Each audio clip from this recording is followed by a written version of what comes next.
Larry William Ayler was an American serial killer who was believed to have murdered a minimum of 21 teenage boys and young men in a series of killings committed between 1982 and 1984 in the Midwestern states. Convicted and sentenced to death by lethal injection for the 1984 kidnapping and murder of 16-year-old Daniel Bridges, Ayler later voluntarily confessed to the 1982 murder of 23-year-old Stephen Ray Egan, offering to also confess to his culpability in 20 further unsolved homicides if the state of Illinois would commute his sentence to one of life imprisonment without parole. Ayler died of AIDS-related complications in 1994 while incarcerated on death row. Shortly before his death, he confessed to the murders of 20 further young men and boys to his defense attorney, Kathleen Zellner, although he denied being physically responsible for the actual murder of Daniel Bridges, which he insisted had been committed by an alleged accomplice in 5 of his homicides, Robert David Little. With her client's consent, Zellner posthumously released Ayler's confession following the formal announcement of his death. Ayler was known as the Interstate Killer and the Highway Killer due to the fact many of his confirmed and alleged victims were discovered across several Midwestern states and locations close to or accessible via the interstate highway system.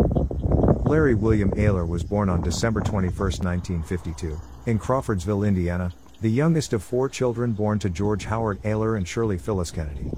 His father was an alcoholic who is known to have physically and emotionally abused his wife and children.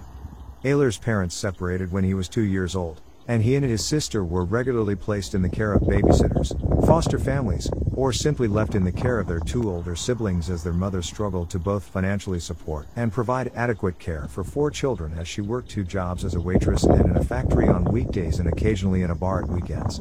Nonetheless, when Ayler and his sister were in the care of foster families, their mother would frequently visit her 2 youngest children, and Ayler would claim these separations and reunions brought the family closer. Ayler attended St. Joseph's School in Lebanon, Indiana. Although tall for his age and active in sporting activities, he was regularly targeted by bullies due to his being from a poor family and his parents' divorce, frequently leading to his sister Arisa confronting her brother's tormentors. Ayler was viewed by teachers as a quiet, yet likable pupil, with few friends. In 1957, Ayler's mother remarried. This marriage lasted 1 year before the couple divorced. His mother married for a 3rd time in 1960, although the couple divorced 4 years later. She married for the 4th time in 1972. Ayler's father and his first 2 stepfathers drank heavily, and he and his siblings were subjected to frequent physical and emotional abuse, with one of his stepfathers frequently holding Ayler's head beneath scalding water as a form of discipline. Due to his increasing stubbornness and erratic behavior, at the age of 10, Ayler's mother placed him in a home for unruly boys. He found this experience emotionally devastating, and within weeks had tearfully persuaded his mother to allow him to return home, promising to improve his behavior. Shortly thereafter, Ayler underwent a psychological evaluation at a child guidance clinic. These psychological tests revealed Ayler to be of average intelligence, although suffering from severe insecurity and holding an extreme fear of separation and abandonment.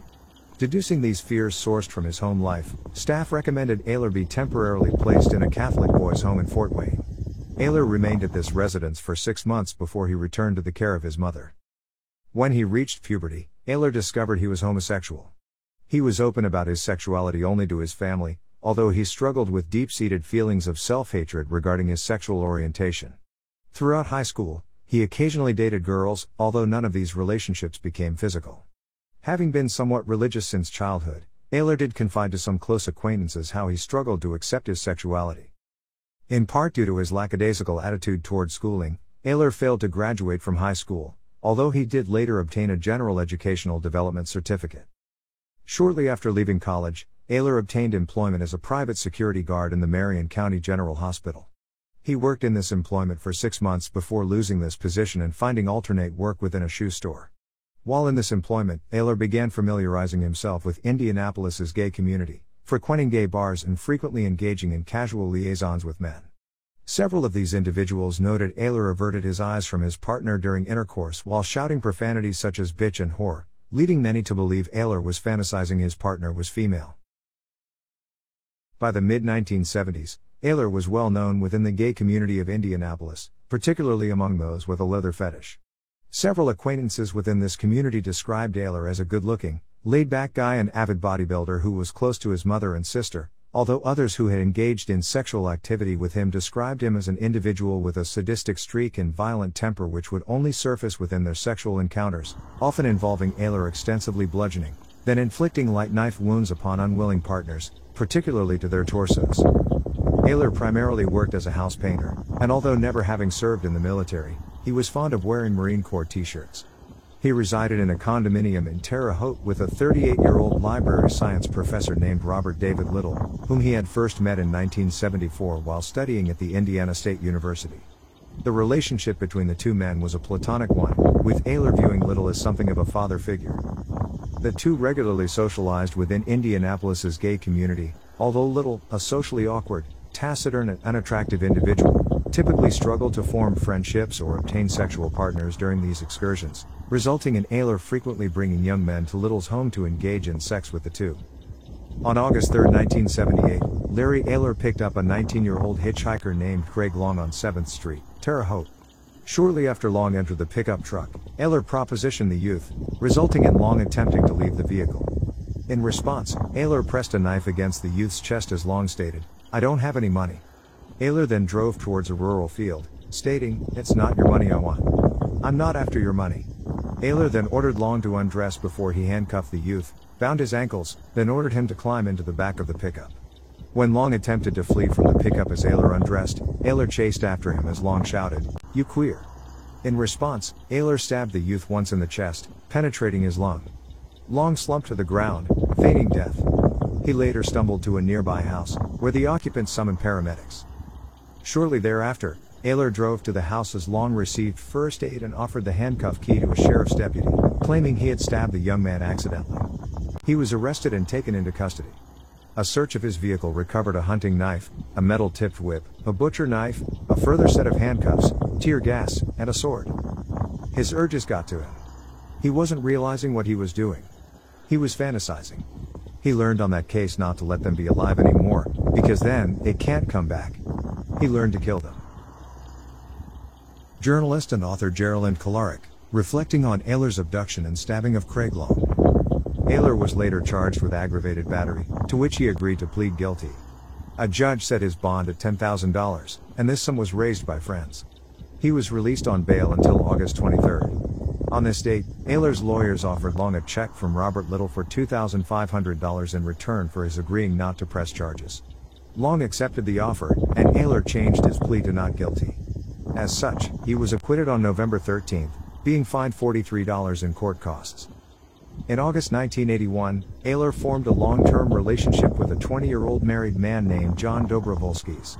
Dobrovolskis lived with his wife, 2 children, and 3 foster children on North Greenview Avenue in Chicago, Illinois. His wife, Sally, was tolerant of her husband's sexual orientation and of the fact her husband's lover often lodged with them on weekdays, paying a third of the rent. Both Ayler and Dobrovolskis held a penchant for sadomasochism, and their sexual activity frequently involved Ayler binding his partner to devices before proceeding to beat and lash him as he hurled curses at Dobrovolskis before the two engaged in penetrative intercourse.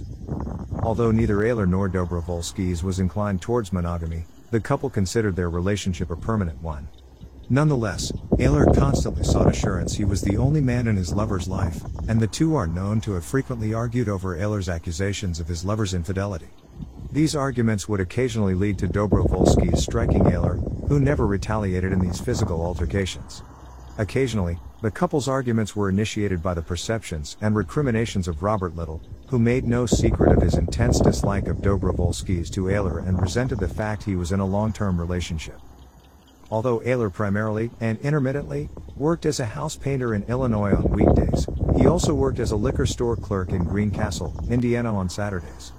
As such, he regularly traveled between the two states, living rent-free at Robert Little's Terre Haute residence at weekends.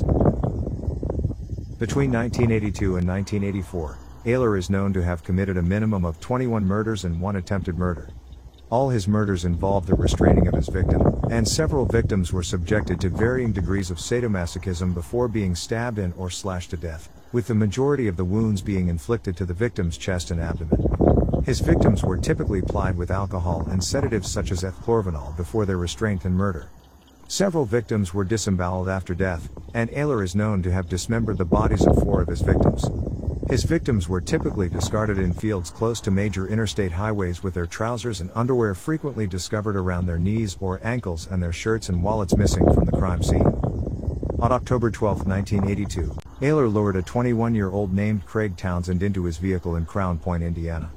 Although drugged, extensively beaten and later abandoned naked and comatose in a rural field, the young man survived this assault. 11 days later, on October 23, Ayler abducted and murdered a 19-year-old named Stephen Crockett. His body was discovered in a cornfield in Kankakee County approximately 12 hours after his murder. An autopsy revealed Crockett had been beaten, then stabbed to death, suffering 32 knife wounds, including 4 to his head. 1 week later, on October 30, a 26-year-old named Edgar Underkofler disappeared from Rantoul, Illinois.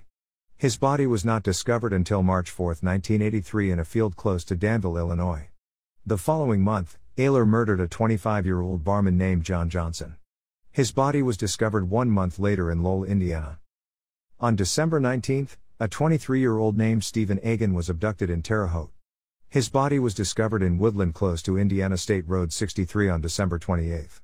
An examination of the outbuilding of an abandoned farm close to where Egan's body had been discovered revealed traces of human flesh upon the walls in areas where plaster had been damaged, leading investigators to speculate Egan had been suspended against the walls of this property as his murderer had inflicted the injuries to his body. Noting the extensive mutilation upon Egan's abdomen, chest, and throat, the coroner who performed this autopsy, Dr. John Pless, referenced the tremendous rage Stephen Egan's killer had exhibited upon his victim in his autopsy report, adding a likelihood of there being more than one perpetrator in this murder.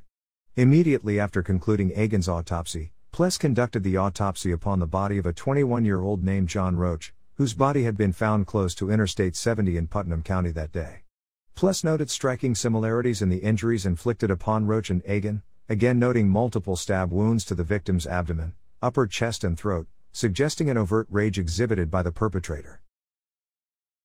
On December 30, a 22-year-old Yale University graduate named David Block disappeared from the Illinois suburb of Highland Park, having told his family of his intentions to visit a friend in the nearby city of Highwood. His body was discovered by a farmer in a field south of Illinois Route 173 on May 7, 1984. On January 24, 1983, Ayler abducted and murdered a 16-year-old named Irvin Gibson in Lake County. His body was not discovered until April 15, discarded atop the body of a dog which had also been stabbed to death. Between March and April 1983, Ayler is believed to have killed a minimum of 5 further victims between the ages of 17 and 29. On May 9, the body of 21-year-old Daniel Scott McNeve was discovered in a field close to Indiana State Road 39 in Hendricks County. The wounds inflicted to McNeve immediately linked his murder to other victims tentatively linked to the same perpetrator. He had suffered 11 knife wounds to his neck, 5 to his back, and 11 to his abdomen, with 1 wound causing sections of his small intestine to protrude through his abdomen. Furthermore, welt marks were discovered on McNeve's wrists and ankles, and his jeans had been pulled down to his ankles. As with other victims, McNeve's body bore no signs of his being subjected to a sexual assault. 9 days later, Ayler murdered a 25-year-old named Richard Bruce in Effingham, Illinois. His body was thrown from a bridge into a creek, and remained undiscovered until December 5. Many advocates within Indiana's gay community had speculated the sudden increase in the number of disappearances and murders of young males within Indiana and Illinois may be the work of a single perpetrator by early 1983.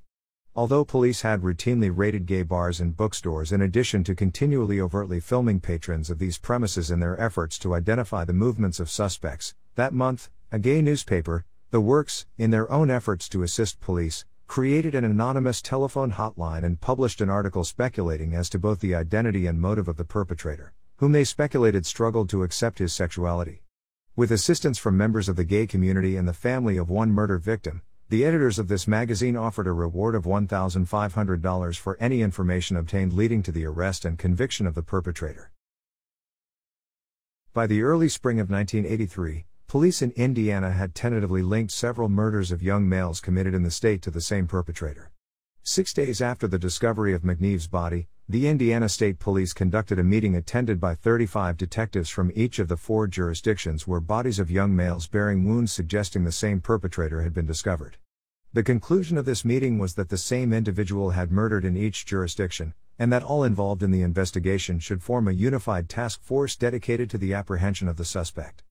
The 4 separate murder investigations within Indiana were amalgamated into one, with investigators agreeing that this task force would comprise 2 detectives from the state police, 2 from the Indianapolis police, and 2 from each county involved in the manhunt. This task force, named the Central Indiana Multi-Agency Investigation Team, was commanded by Lieutenant Jerry Campbell of the Indianapolis Police. All information obtained was entered into a computerized database linked to the statewide police system. On the first day of the Central Indiana Multi-Agency Investigation Team's existence, the task force contacted the FBI National Crime Information Center, describing the method of murder and body disposal of the offender they were seeking and requesting police forces who had discovered young male murder victims whose wounds matched this paradigm to contact them. Shortly thereafter, investigators in Kentucky contacted the task force reporting that a 29-year-old Lexington resident named Jay Reynolds had been discovered stabbed to death in Madison County on March 22, and that his body had likely been transported to the site of his discovery. 49 days later, investigators in Chicago reported that the body of an 18-year-old African-American teenager named Jimmy Roberts had been found with 35 stab wounds to his body in Thorn Creek on May 9. Both victims were linked to the manhunt for the same perpetrator, whom this task force termed the highway murderer. On June 6, a former lover of Ayler's named Thomas Henderson phoned the investigation team's confidential hotline to voice his suspicions Ayler may be the killer they were seeking, explaining that his former lover had been charged with some sort of stabbing of a young hitchhiker in 1978, possessed a violent temper, and had a penchant for bondage. Henderson added that Ayler worked in a liquor store in Greencastle on Saturdays and lived in Terre Haute with an older male at weekends. He also informed investigators that in May 1982, Ayler had drugged a 14-year-old boy, later abandoning the unconscious youth in Woodland close to Greencastle. The boy had not been molested, and investigators theorized the reason Ayler had given the boy these pills was as a means to test the effectiveness of the sedative. Conducting a background check on Ayler, investigators discovered he had been arrested in 1978 for attempting to sexually assault a teenage hitchhiker whom he had stabbed and left for dead. The handcuffing of the youth's wrists and binding of his ankles matched the modus operandi of the highway murderer, whose victims had also been discovered with welt marks upon their wrists and ankles. Furthermore, Ayler was known to regularly travel between Indianapolis and Chicago. This information was considered sufficient to keep an informal track of Ayler's whereabouts, but not to place him under full surveillance. At the request of the Central Indiana Multi-Agency Investigation Team, the FBI developed a psychological profile of the unknown killer, whom they predicted to be a white male in his late 20s or early 30s who worked in a menial profession and who presented a rough exterior in part due to his self-hatred regarding his sexual attraction to other males.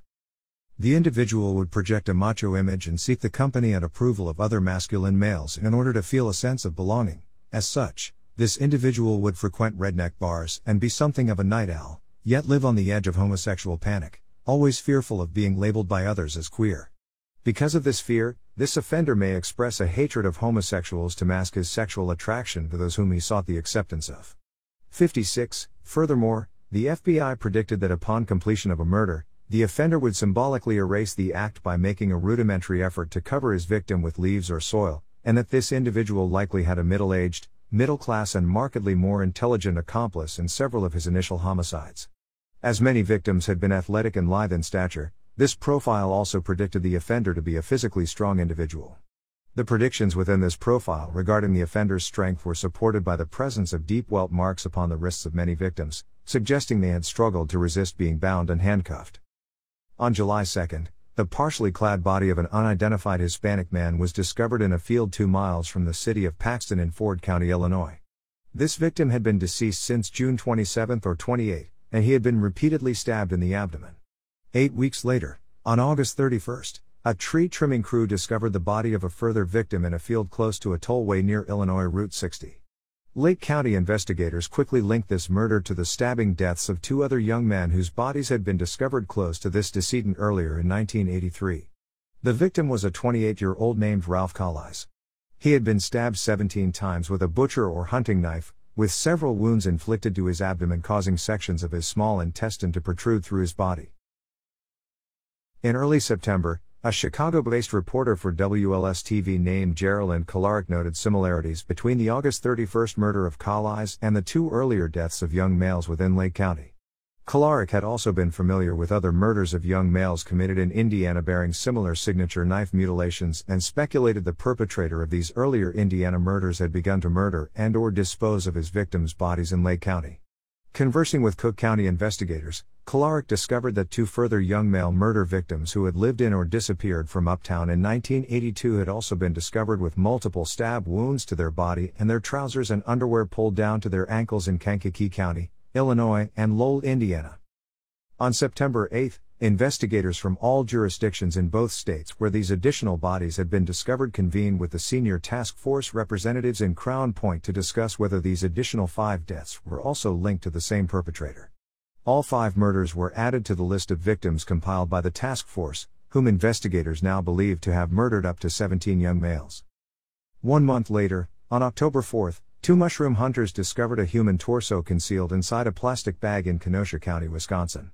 The victim was identified as 18-year-old Eric Hansen, who had last been seen alive on September 27 in St. Francis. Hansen's head, arms, and legs had been severed from his torso with a hacksaw, and the torso itself had been completely drained of blood. The skull and hands were never found. 11 days later, the skeletonized body of an unidentified young man was discovered buried in a field close to Rensselaer, Indiana. This decedent was determined to be a Caucasian with shoulder-length, reddish-brown hair and aged between 18 and 26, although his identity was never discovered. On October 18, the partially decomposed bodies of 4 further victims were discovered alongside an oak tree close to an abandoned farmhouse in Lake Village, Indiana. Each victim had been deceased for several months, and all 4 decedents had been partially buried, with sections of the body of each victim remaining exposed above ground, suggesting the murderer had made only rudimentary efforts to bury each victim. 3 of these victims, all Caucasian, were buried at one side of the tree, 3 feet apart, with their heads facing north. A 4th victim, an unidentified African American estimated to be aged between 15 and 18, was buried at the other side of the tree. All 4 victims had been stabbed more than 24 times with a blade at least 8 inches in length, and the trousers of each victim were discovered around their ankles. 2 months later, on December 7, a hunter discovered the partially buried skeleton of a further victim in Hendricks County, close to U.S. Route 40. The victim was identified as 17-year-old Richard Wayne, who had disappeared on March 20 while traveling from California to his home in Montpelier, Indiana. The body of a second, less decomposed victim was discovered beneath the remnants of a burned mobile home a few feet from where Wayne had been buried. This decedent was determined to be an African American, approximately 5 feet 9 inches in height, although his remains were never identified. On September 30, Ayler was arrested in Lowell, Indiana for a routine traffic violation. He had been in the company of a young hitchhiker at the time of his apprehension, and both men were arrested and detained for questioning at a Lowell State Police post, with Ayler initially being detained upon charges of soliciting a young male for sexual purposes after a sergeant named William Cothran, without Ayler's consent and before informing him he was under arrest, had searched his Ford F-Series pickup at the roadside and discovered 2 sections of nylon rope. His vehicle was impounded. Shortly after 1:30 p.m., 2 investigators from the Central Indiana Multi-Agency Investigation Team conducted a formal interview with Ayler, whom they informed had become a suspect in the series of murders due to an anonymous phone call received from a former acquaintance of his. Although willing to discuss any other aspect of his life and their suspicions of his having committed murder, Ayler refused to discuss his sexuality.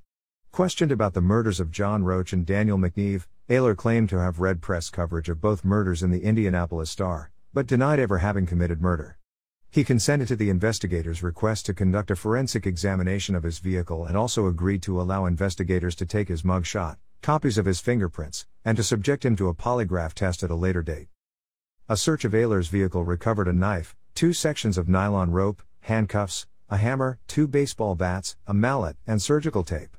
An inspection of Ayler's footwear and vehicle revealed the impressions of his boots to be a precise match to plaster casts taken of imprints discovered alongside the body of Ralph Collais. The pattern of his vehicle's tire tracks were also deemed similar. Moreover, blood was discovered beneath the handle of the knife found inside his vehicle, and he was known to have regularly commuted between 3 districts in Indiana and Illinois where several victims' bodies had been discovered: Greencastle, Terre Haute, and Chicago. In addition, Ayler's lifestyle closely matched that predicted upon the psychological profile of the murderer earlier compiled by the FBI. Upon completion of the forensic examination of Ayler's pickup, Indiana investigators informed Ayler he was free to leave custody and retain possession of his vehicle. due to concerns regarding Ayler's knowledge he was now a murder suspect may lead to his disposing of any potential evidence. In the early hours of October 1, investigators from the Central Indiana Multi-Agency Investigation Team obtained a search warrant authorizing their search of the Terre Haute home of Robert Little. This search was conducted at dawn on October 2 and revealed further circumstantial evidence such as credit card receipts indicating Ayler's presence in jurisdictions within both Illinois and Indiana on dates identified victims linked to the highway murderer had been killed. An examination of phone bills retrieved from the property revealed Ayler had regularly placed collect calls to Little's home at antisocial hours shortly after identified victims were believed to have been murdered. One of these calls to Little's home had been placed from a payphone near the Cook County Hospital on April 8, the murder date of victim Gustavo Herrera. Hospitalization records revealed Ayler had received treatment for a deep cut to his hand on this date, which he claimed had been caused in a fall from his truck in which he had landed upon a glass beer bottle. 80. Receipts recovered from the property revealed he had purchased handcuffs and a knife the following day. 81. Furthermore, investigators discovered Ayler and Little had recently spent several weeks on vacation in New York, returning to Indiana shortly before Collise's murder. 82. These revelations led a member of the Indiana task force named Kathy Berner to remark to her colleagues that if Ayler were not the murderer they were seeking, he was following the actual killer on a daily basis. As the tire impressions obtained by Indiana authorities were not suitable for comparison with the impressions obtained at the site of Collise's murder, Illinois investigators received approval from a state attorney to seize possession of Ayler's truck. The vehicle was impounded at the Lake County Sheriff's headquarters on the evening of October 2, and Ayler accompanied investigators to Waukegan to submit to further questioning by an investigator named Dan Collin. On this occasion, he admitted to Collin his penchant for being the dominant partner in bondage sessions, that his relationship with Dobrovolsky's had been something of a love-hate one. 84. That he and Dobrovolsky's had frequently argued, and that his lover had occasionally struck him. He denied the tire tracks and boot impressions recovered at the Collise murder scene belonged to him, adding that he had never met the victim. Collin then stated to Ayler, "Larry, we know something about you. You'd get into a fight with John and pick someone else and stab him because you think it's John." This accusation caused Ayler to visibly wince. Shortly after his release from custody on October 4, Ayler requested legal representation from a Chicago lawyer named Kenneth Dikowski. Having received confirmation from the Lake County Deputy Chief Investigator that police had insufficient evidence to formally charge his client with murder, Dikowski filed a civil suit against both the Lake County Sheriff's Police and the Indiana State Police on October 11, citing the harassment of his client and contending investigators in both states had violated the 14th Amendment and Ayler's civil rights by involving him in their collective investigation with insufficient evidence to formally charge him with murder. This suit sought $250,000 in damages against 11 named officers in both states. On October 6, the boot and tire imprints recovered at the murder scene of Ralph Collise were sent to the headquarters of the FBI in Washington, D.C. for further analysis and comparison with all physical evidence recovered by Indiana investigators in the task force's efforts to forensically link Ayler to this particular murder. Several days later, the FBI reported to investigators the boot impressions were a precise match, including 4 distinctive areas of wearing and damage upon the soles. Extensive bloodstains, determined to be type A positive, were also discovered inside this footwear.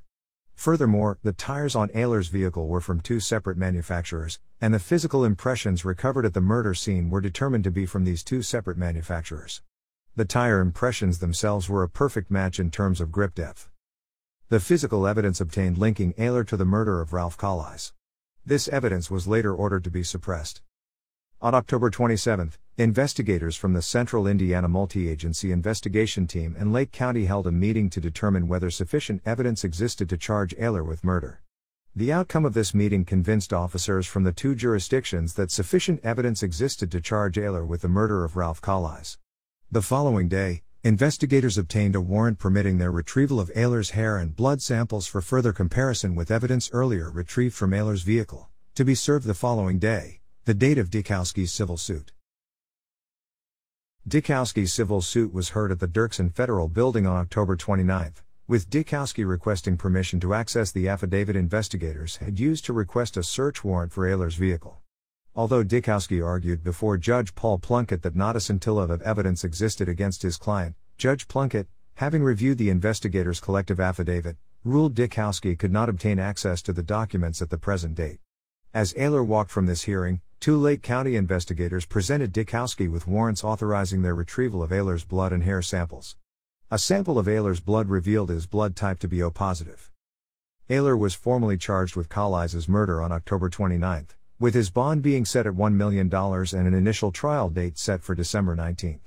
He protested his innocence, adding in anonymous media interviews that the accusation had denigrated his reputation among his family and friends and proclaiming that had he murdered any individual, real evidence would have existed.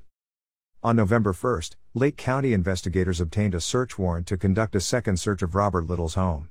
The primary purpose of this search warrant was to determine whether the victim's missing T-shirts and wallets had been retained as keepsakes. Although investigators retrieved 221 items of clothing, jewelry, pharmaceuticals, and Polaroid photographs, none of the items recovered depicted or belonged to any of the murder victims. However, a key recovered in this search was a precise match to a key found beneath the body of Stephen Egan. This key was later determined to fit the door of an office where Ayler had worked in 1982. With the approval of his mother, Robert Little, and John Dobrovolsky's, a criminal defense attorney named David Shippers was appointed to replace Kenneth Dykowski as Ayler's legal representative on November 12. Shippers opted to reverse the defense strategy adopted by his predecessor, also forbidding his client to grant any further interviews to the media. Following a lengthy evidentiary hearing in December 1983, Lake County Circuit Judge William Block ruled that although Ayler's initial arrest for the traffic violation had been legally valid, his subsequent detainment during which the evidence recovered by Indiana police and now presented before him had been obtained without probable cause and that as such, Ayler's detention had been illegal. A further hearing to determine whether defense motions to suppress the physical and circumstantial evidence retrieved by investigators between September 30 and November 22 and to quash and nullify various warrants authorizing these searches and the seizure of property was scheduled for January 23, 1984. At the subsequent January 1984 hearing to determine whether the physical evidence recovered following Ayler's arrest should be suppressed, a police sergeant named John Pavlikovic conceded the primary reason Lowell police had prolonged Ayler's detainment on September 30 was to await the arrival in Lowell of members of the task force assembled to investigate the series of murders, and that Ayler had never formally been under arrest in relation to any offense other than soliciting a male for sexual purposes. Further testimony pertaining to the Lake County and Chicago officers' search of the Dobrovolsky residence on October 3 revealed this search had been conducted without a search warrant. Larry Ayler was seen with his lawyer, David Shippers, on the date of his release from custody. February 6, 1984. The Indiana Task Force and we were able, working together, to trace Larry's movements for an entire year. There are 21 murders that we know of. Through receipts and bills and what have you, we were able to place him at 9 of the scenes. Here is the date Steve Crockett disappeared, here is when he was found, and here is where Larry bought gas nearby. Over here is a collect call from the gym where Larry and John Bartlett worked out. Here is when Bartlett disappeared, and here is a gas receipt from practically where Bartlett was found. Don't you see the pattern? He kills, and he makes a call. It's his pattern. Now that you got him off, you better hope there aren't any more long-distance calls to Terre Haute. At the subsequent January 1984 hearing to determine whether the physical evidence recovered following Ayler's arrest should be suppressed, a police sergeant named John Pavlikovic conceded the primary reason Lowell police had prolonged Ayler's detainment on September 30 was to await the arrival in Lowell of members of the task force assembled to investigate the series of murders, and that Ayler had never formally been under arrest in relation to any offense other than soliciting a male for sexual purposes. Further testimony pertaining to the Lake County and Chicago officers' search of the Dobrovolsky residence on October 3 revealed this search had been conducted without a search warrant. Larry Ayler was seen with his lawyer, David Shippers, on the date of his release from custody. February 6, 1984. The Indiana Task Force and we were able, working together, to trace Larry's movements for an entire year. There are 21 murders that we know of. Through receipts and bills and what have you, we were able to place him at 9 of the scenes. Here is the date Steve Crockett disappeared, here is when he was found, and here is where Larry bought gas nearby. Over here is a collect call from the gym where Larry and John Bartlett worked out. Here is when Bartlett disappeared, and here is a gas receipt from practically where Bartlett was found. Don't you see the pattern? He kills, and he makes a call. It's his pattern. Now that you got him off, you better hope there aren't any more long-distance calls to Terre Haute. February. Following 4 days of testimony, Judge Block adjourned the hearing until January 27 to consider his ruling, informing the Assistant State's Attorney and David Shippers that sufficient precedents existed for both admitting and suppressing the evidence. On February 1, Judge Block ruled that although Ayler had signed a Miranda waiver upon being detained, he had been taken into custody for interrogation upon charges unrelated to the crime of murder and was only later detained on charges of soliciting. Citing the exclusionary rule as the basis for his decision, Judge Block ruled the physical evidence recovered by Illinois investigators in their comparison of his boot prints and tire tracks to the plaster casts recovered at the Calais crime scene had been tainted, as the search had been prompted by Ayler's initial illegal detainment by Indiana investigators, in violation of his constitutional rights. Furthermore, although Illinois investigators had obtained possession of Ayler's boots from their Indiana counterparts through a subpoena, the boots had never been formally seized by Indiana authorities. Block further ruled the facts detailed in the police affidavit to search Robert Little's home were insufficient to obtain a search warrant. With the exception of the tire impressions and hair and blood samples obtained from Ayler, Block ordered all evidence obtained to be suppressed. Block also reduced Ayler's bond sum to $10,000 on this date.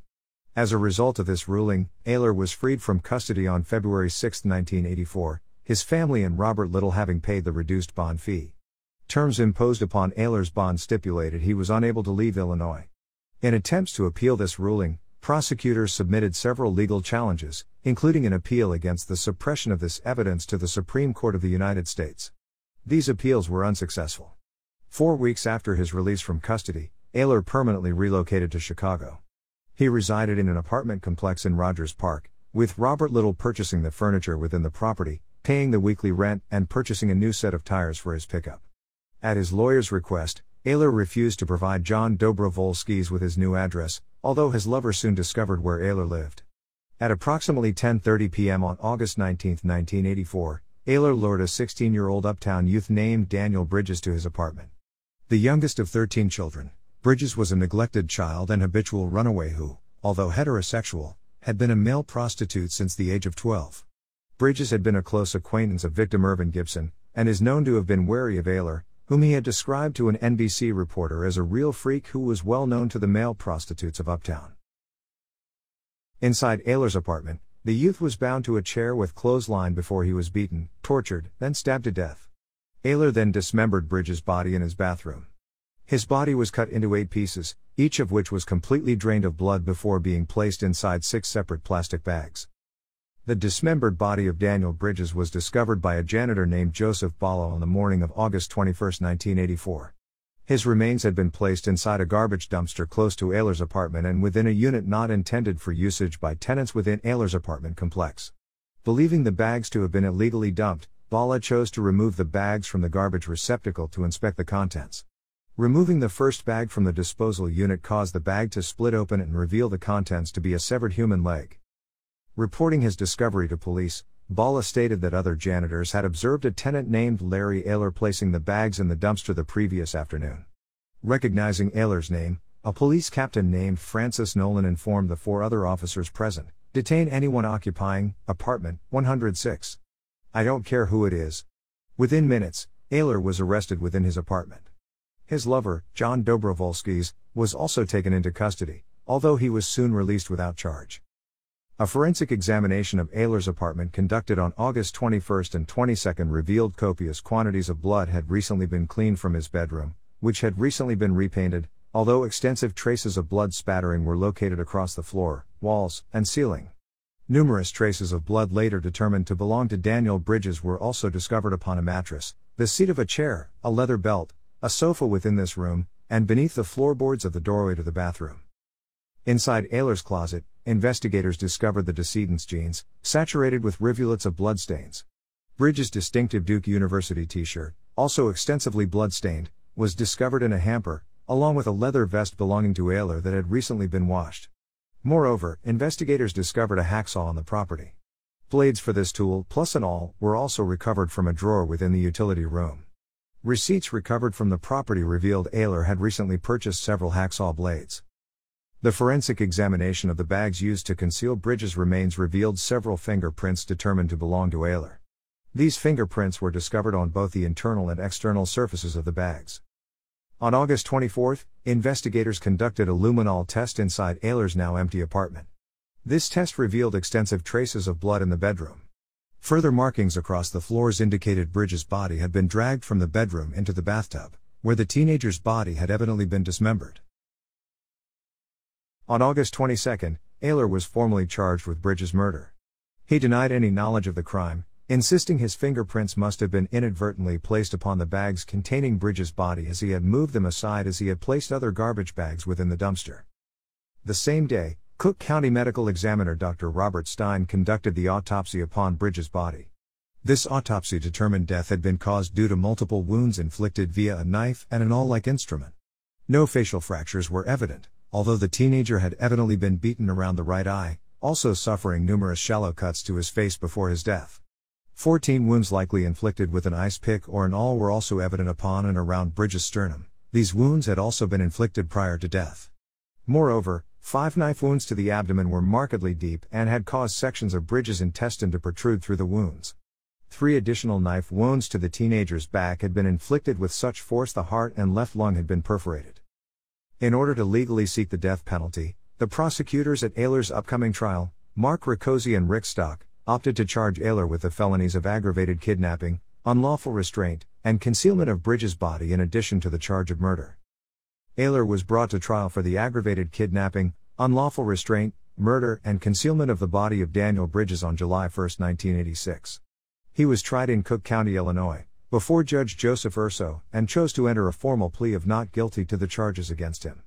As Ayler was financially insolvent, he was defended by 2 public defenders named Claire Hilliard and Tom Allen, with David Shippers also informing Judge Urso of his intention to offer his legal services pro bono. Ayler's attorneys instructed their client not to testify on his own behalf. In his opening statement to the jury on this date, Mark Riccozzi outlined the physical and circumstantial evidence to be presented against the defendant, stating how close Ayler had been to eluding justice in this murder. Had janitor Joseph Bala not suspected Ayler of simply illegally dumping trash, Bridges' body would be buried in some landfill. Riccozzi also referenced a remark Ayler had made to a janitor who had asked him what he was disposing into the garbage receptacle as he had placed the bags into the disposal unit, "Just getting rid of some shit from my apartment." David Shippers delivered the opening statement on behalf of the defense, arguing the sole evidence proving Ayler's involvement in the murder was that he had indeed handled the bags containing Bridges' body, with eyewitnesses also having observed him disposing of the bags in the garbage receptacle, but that no witnesses could prove he had actually murdered the victim. Shippers further asserted that 2 other men had alternately been within Ayler's apartment between August 19 and 21, one of whom had spent a great deal of time there. Furthermore, in relation to the charge of aggravated kidnapping, Shippers stated no evidence existed attesting to Bridges having entered Ayler's apartment involuntarily, adding that there was no evidence he had even been inside Ayler's pickup truck, as a detailed forensic examination of the vehicle had yielded no fibers or fingerprints of the decedent. The first prosecution witness to testify against Ayler was Robert Little, who testified to having been in Ayler's company between 17 and 19 August, although he claimed to have returned to Terre Haute at approximately 10:15 p.m. on the evening of Bridges' murder. Dr. Robert Stein testified on behalf of the prosecution on July 2. Stein described the extensive torture and mutilation inflicted upon Bridges before and after his death as being one of the worst cases he had ever seen, adding the pattern and depth of the serrations discovered upon the decedent's body precisely matched the hacksaw blades recovered from Ayler's apartment. Upon cross-examination, Stein admitted to Tom Allen he had discovered traces of alcohol and cocaine in the victim's blood, suggesting a possibility he had not been kidnapped and had willingly entered Ayler's apartment. On July 4, a janitor named Al Burdicke testified to having witnessed Ayler make between 8 and 12 trips to his communal storage locker on August 20, with Ayler explaining to him he was getting tools for a job. Several hours later, Burdicke had also witnessed Ayler making 3 separate trips to the garbage receptacle. On July 7, John Dobrovolskis testified on behalf of the prosecution, stating he had telephoned Ayler on 3 occasions between 8:45 p.m. and 11:25 p.m. on the date of Bridges' disappearance, and again at 2:45 a.m. on August 20, only to be informed not to visit his apartment as Ayler was still in the company of Robert Little. Dobrovolskis stated this had been extremely unusual, as Little had typically returned to Terre Haute early on Sundays. Dobrovolskis further testified that in his final phone call, he had informed Ayler of his intentions to be at his apartment in 15 minutes, only for Ayler to state, "No, don't do that." Ayler had then agreed to travel immediately to Dobrovolskis' home, and upon his arrival, Dobrovolskis noted he had evidently recently bathed or showered. He was disinterested in engaging in sex, at which point Dobrovolskis believed Ayler had been with another man. Robert Little later confirmed sections of Dobrovolskis' testimony, although he insisted he had left Ayler's apartment approximately 15 minutes before Bridges is known to have last been seen alive. To support his assertion that he had left Ayler's apartment late on August 19, Little's attorney introduced into evidence a tax receipt proving Little had paid property taxes on his Terre Haute condominium at noon on August 20. When questioned as to why he had paid the bill on this date despite the fact this tax bill was not due until October, Little claimed he had opted to do so as he had the sufficient finances and had simply decided to pay off some bills. In efforts by the defense to cast a reasonable doubt in the minds of the jury as to who had committed Bridges' murder, Shippers succeeded in getting Dobrovolskis to concede that the reason Ayler had been disinterested in intercourse may have been that he had engaged in sexual activity with a consenting lover at his apartment, and that this could have been the reason Ayler had actively dissuaded him from visiting his apartment on August 19 and 20. Shippers also referenced the convenience in Little traveling from Rogers Park to Terre Haute to pay a tax bill not due for another 2 months on the morning after Bridges' murder, also adding that it was odd he had chosen to pay the bill in person, when he habitually paid his bills by mail. Shippers suggested the reason Little had paid this bill in person was an effort to construct an alibi. Supporting the prosecution's contention, Ayler had lured Bridges to his home not to engage in sexual relations but simply to torture and murder the youth. On July 8, a forensic technician named Marion Caparuso testified no semen was found upon or within the victim's body. Upon cross-examination, Caparuso conceded some bloodstains found upon fingernails retrieved from an ashtray in Ayler's apartment did not belong to either Ayler or the decedent, and that no other individual known to have been present in Ayler's apartment between August 19 and 21 had samples of his blood taken for comparison with these bloodstains. Both prosecution and defense attorneys delivered their closing arguments before the jury on July 9. Deputy Prosecutor Rick Stock delivered the state's closing argument on behalf of the prosecution, outlining the injuries Bridges had received before his death, referencing the premeditated nature of the murder and Ayler's efforts to conceal all evidence of the crime. Following Stock's closing argument, David Shippers began his own presentation before the jury, promising to talk sense regarding the case and the felony charges against his client, before stating, "Where is the evidence Danny Bridges was kidnapped by anyone?" Referencing the welt marks upon the decedent's wrists and ankles, Shippers speculated that as Ayler held a penchant for bondage, Bridges may have willingly submitted to this act. Speculating Ayler may not have been the actual murderer, Shippers hearkened to Dobrovolskis' testimony regarding Robert Little being at Ayler's apartment as late as 2:45 a.m. on August 20 and the convenience in his choosing to pay a tax bill not due for 2 months later that day in a possible effort to build himself an alibi. Shippers then referenced the state's acceptance of Little's version of events and a lack of any investigation into his potential culpability, adding, "Well, if Little says it, it must be true." Mark Riccozzi delivered a brief rebuttal argument in which he argued the evidence presented overwhelmingly attested to Ayler's guilt before the state rested its case. Judge Urso then informed the jury of the factors to consider in reaching their deliberations, adding they should allow neither prejudice or sympathy to influence their verdicts. The jurors then retired to consider their verdict. The jury deliberated for 3 hours before returning their verdict. Ayler was found guilty of the aggravated kidnapping, unlawful restraint and murder of Daniel Bridges, in addition to the concealment of the teenager's body. His face displayed little emotion as the verdict was announced, although his hands clenched the legs of the attorneys sitting either side of him. On September 30, both prosecution and defense attorneys outlined their arguments in relation to the sentence to be imposed upon Ayler before Judge Urso.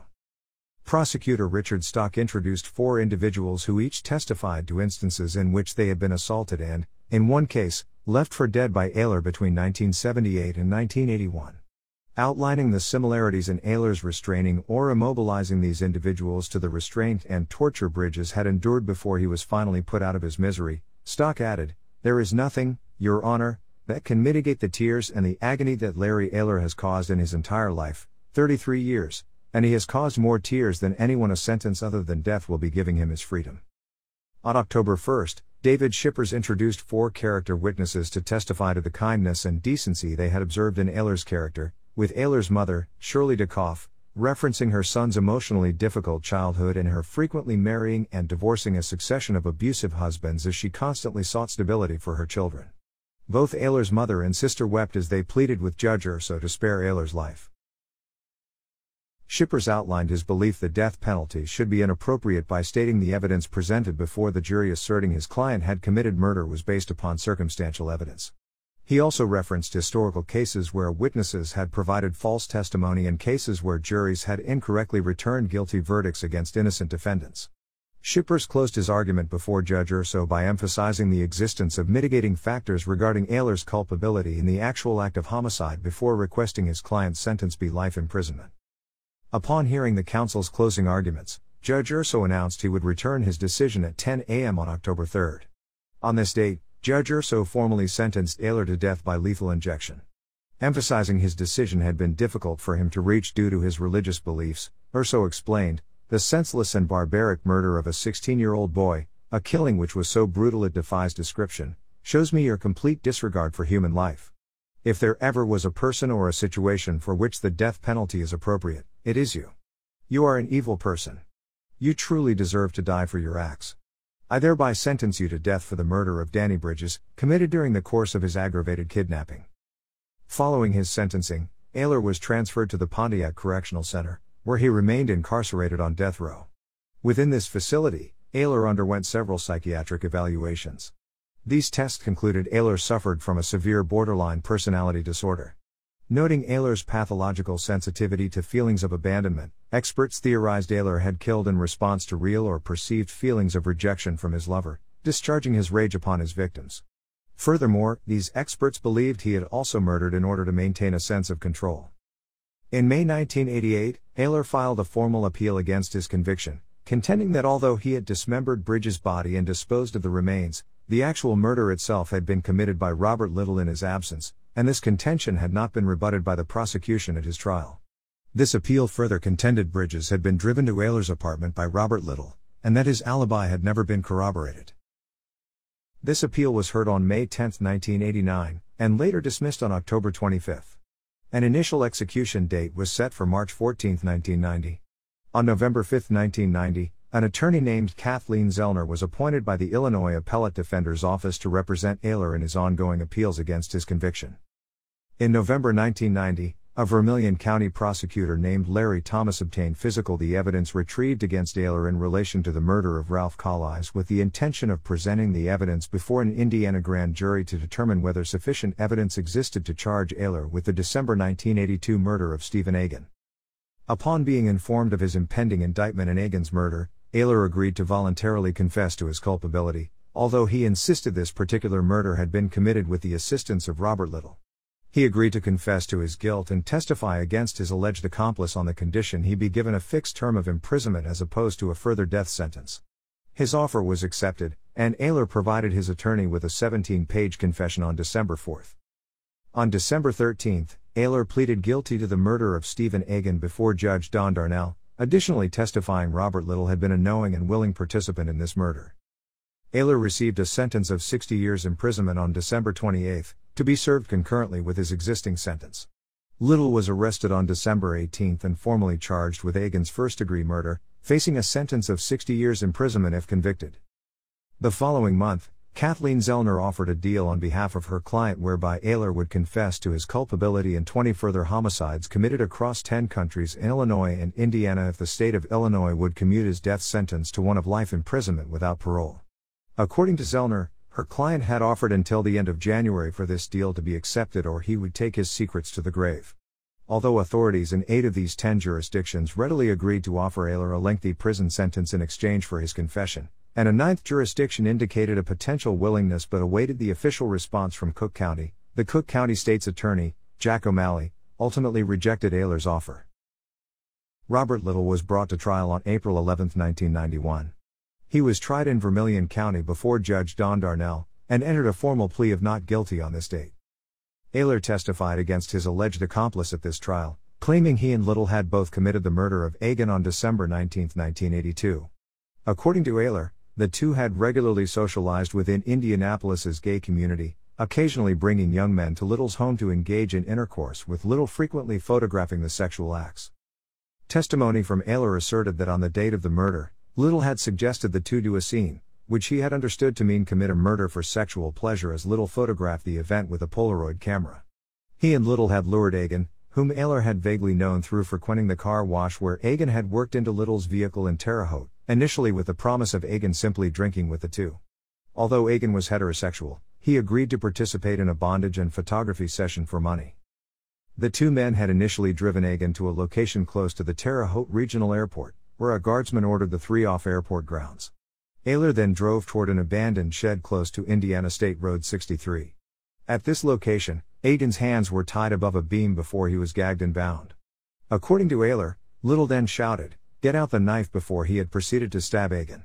Ayler further testified Little had repeatedly masturbated while photographing him as he had bound and repeatedly stabbed Egan, and that Little had also stabbed the young man before stating to Ayler, "Okay, kill the motherfucker." Little had taken Egan's undershirt from the crime scene, and had later complained to Ayler the overall murder ritual had been too fast for his liking. Upon cross-examination, one of Little's defense attorneys, Dennis Son, asserted that because Little had appeared as a witness for the prosecution at Ayler's earlier trial for the murder of Daniel Bridges, he was simply implicating Little in a further murder he had committed as a form of revenge. In support of this contention, Son questioned Ayler in regard to 15 other alleged victims of his. On each occasion, Ayler exercised his Fifth Amendment rights and suggested Little's attorneys could ask their client about those homicides.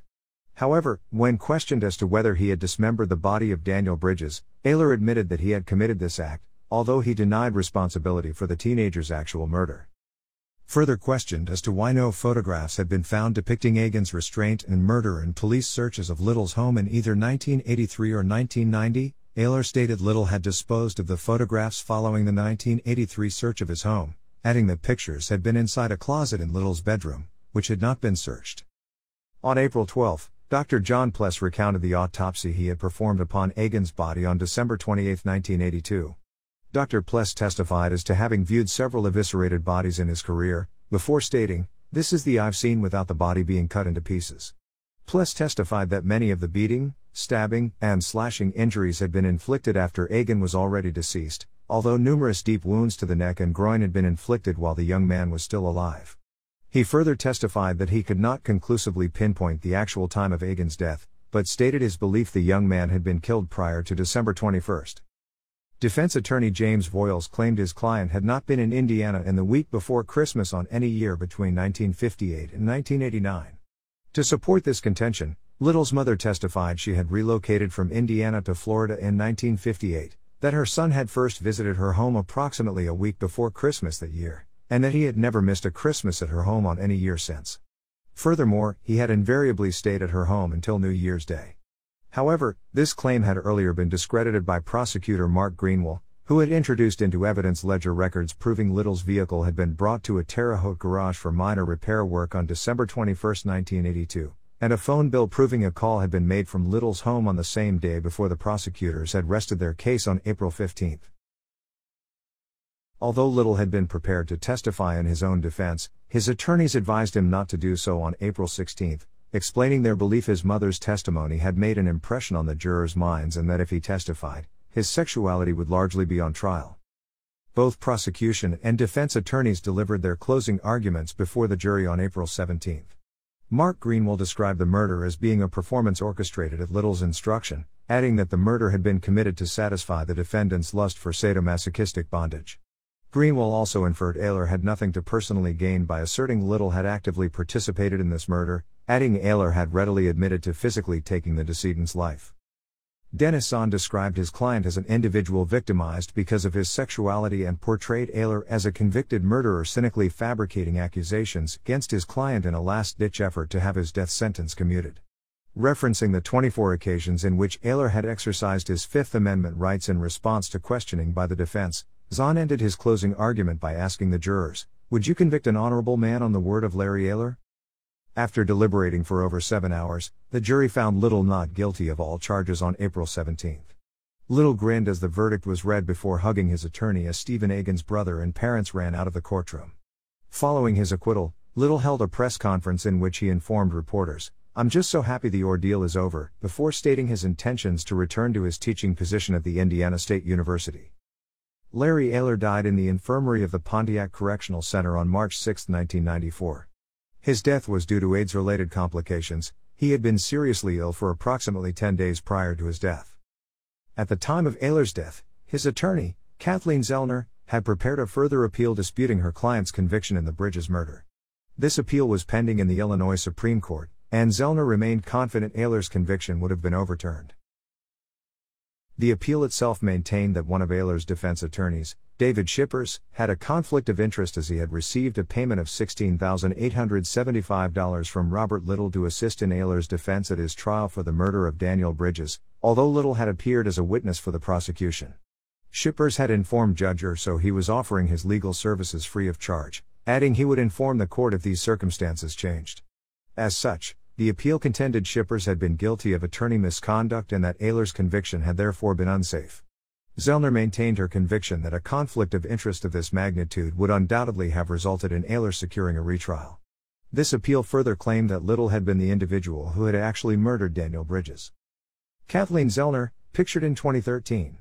Zellner persuaded Ayler to allow her to publicly release his confession after his death. Shortly after her client's death, Zellner confirmed that she would proceed with filing the appeal to clarify various outstanding legal issues pertaining to a lack of police investigation into Robert Little as a potential culprit in Bridges' abduction and murder and regarding documents negating her client's aggravated kidnapping conviction, which had not been made available to Ayler's defense attorneys either prior to or after his trial. 2 days after Ayler's death, Kathleen Zellner called a press conference in which she revealed the names and/or descriptions of 17 individuals whom her client confessed to having personally murdered, and naming 4 other individuals: Stephen Crockett, Stephen Agan, an unidentified Caucasian murdered in late May 1983, and a further unidentified Caucasian male murdered in April 1984, whom Ayler claimed had been murdered with the assistance of Robert Little. Zellner emphasized her client's insistence Little had been the individual who had actually murdered Daniel Bridges. According to Zellner, her client had been an emotionally insecure individual who had viewed Robert Little as something of the father figure he had never had in his life, and this had left Ayler vulnerable to manipulation, with Little using him as a means of facilitating his own access to young males for sexual purposes in return for the financial support he provided. Zellner further asserted Ayler's paraphilia had inadvertently increased his penchant for violence and that Little had begun to encourage her client to project his extreme self-hatred regarding his homosexuality and the conflict between his sexual preference and his religious beliefs onto other males approximately 6 months before the two had abducted and murdered Stephen Crockett. Furthermore, Ayler had been actively encouraged, aided and abetted in all his subsequent murders by Little, who had known of all of his crimes.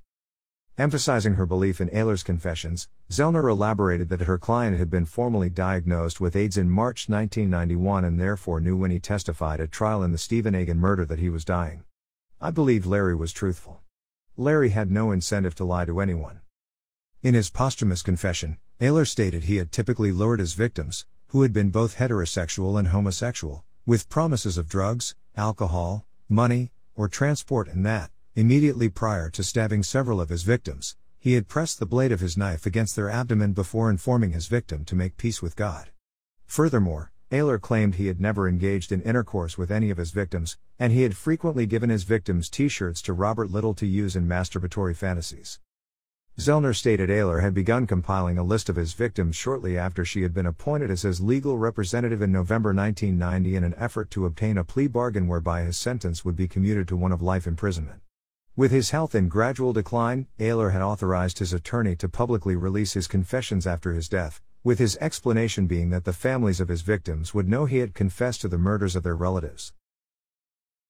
I think the only right thing he ever did with his life was giving me permission to come here today. The reason I'm here is so that the families know, he did confess to the murders of your sons. He told me that, and I hope that can bring you some peace of mind. Ayler's posthumous confession revealed he had murdered 21 teenage boys and young men between 1982 and 1984, being assisted by his alleged accomplice Robert Little in 4 of these murders. He denied any culpability in the physical murder of Daniel Bridges, although he admitted to the dismemberment and disposal of the teenager's body.